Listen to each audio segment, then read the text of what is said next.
অসমতো চৰকাৰী মাদ্ৰাছা আৰু সংস্কৃত টোলবিলাক আমি বন্ধ কৰিম। ইতিমধ্যে আমি এটা সিদ্ধান্ত লৈছো আমি কাৰণ আৰবিক ভাষা শিকোৱা অমুক ভাষা শিকোৱা ধৰ্মগ্ৰন্থ শিকোৱা চৰকাৰৰ কাম নহয়।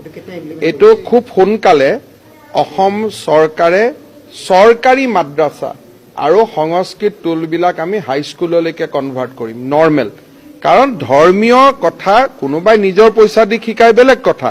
ৰাষ্ট্ৰৰ টকা দি যদি ধৰ্মগ্ৰন্থ শিকায় তেলে গীতাও শিকাব লাগিব স্কুলত, বাইবেলো শিকাব লাগিব।